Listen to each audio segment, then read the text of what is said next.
Hello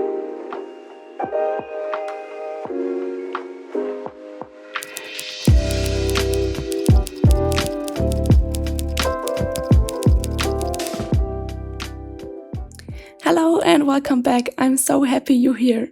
Today we are planning the month of July in my bullet journal and I'm already excited about it.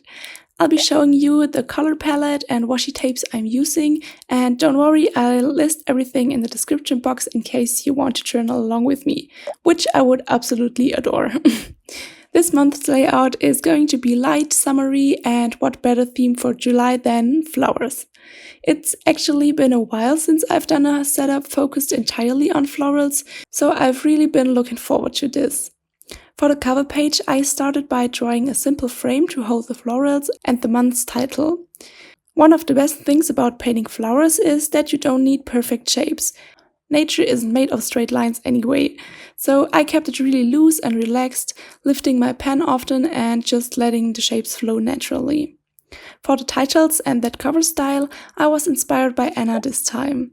I honestly wasn't feeling super creative at first, and so I was glad to come across her beautiful idea. Definitely check out her video if you haven't already. As always, I took a little extra time on the cover page. It's my favorite part.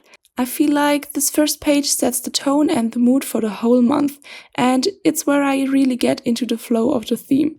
Do you know what I mean? Anyway, I hope you enjoy watching and maybe even feel inspired to create along with me. Let's get into it.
I'm honestly in love with this header style. The way the florals wave around the frame is just so pretty. And painting the flowers is just pure fun. You really don't have to overthink anything. I was so relaxed while drawing, I actually listened to an entire audiobook while working on this setup and barely even looked at what I was doing. It just flowed. The coloring especially is my favorite part. It just feels like filling in a coloring book, super calming and kind of meditative. For the monthly overview, I kept it super simple and went with the table-style calendar this time. Honestly, it's the easiest method, just write out the numbers 1 to 31 in rows and done. Highly recommended if you're in the mood for something quick and clean. I also left a little space underneath for notes or reminders, always helpful to write things down as they come up.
The next layout is actually something I used to do way back in my old setups, and honestly I have no idea when and why I stopped using it.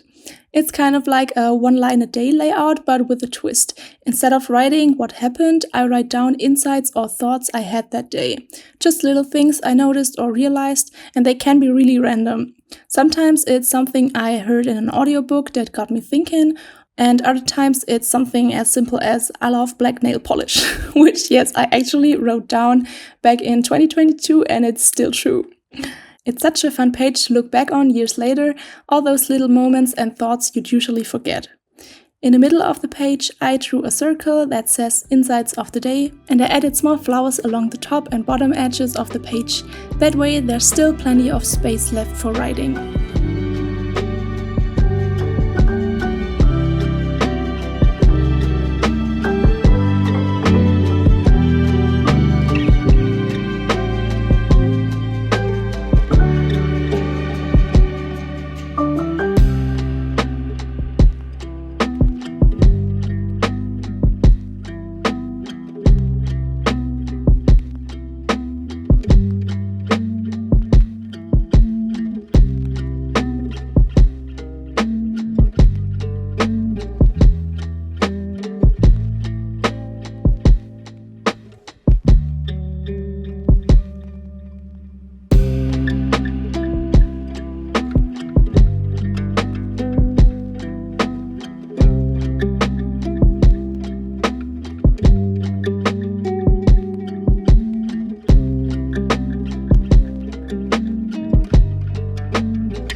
For the next 2 pages, there's actually not that much to explain.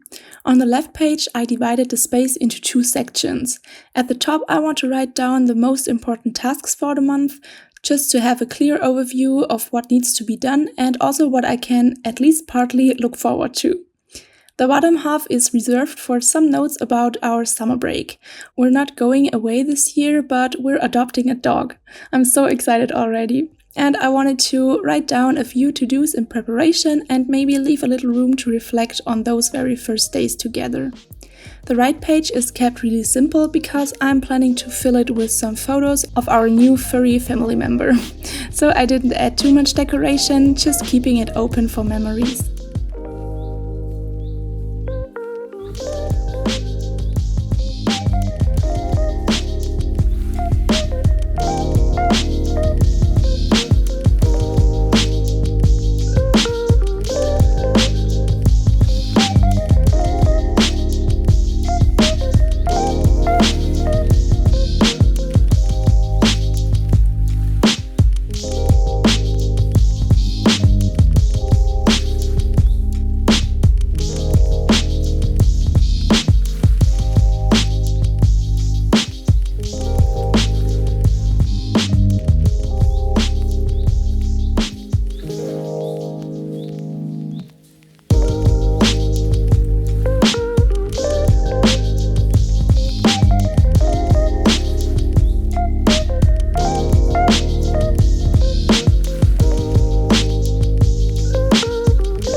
If you've seen any of my bullet journal videos, you probably recognize this tracker page.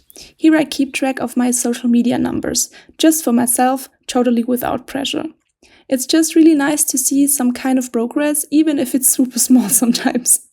And I'm still figuring out which formats work best and what my audience enjoys most.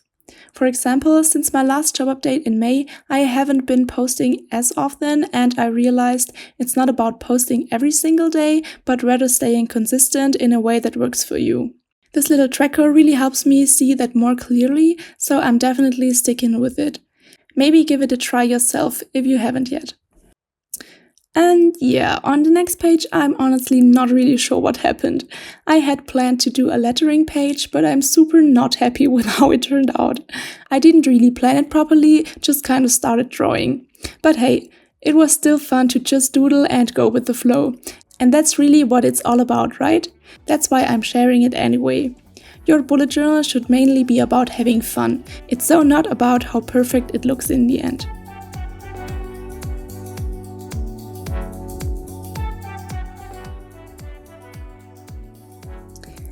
And now we've already reached the end.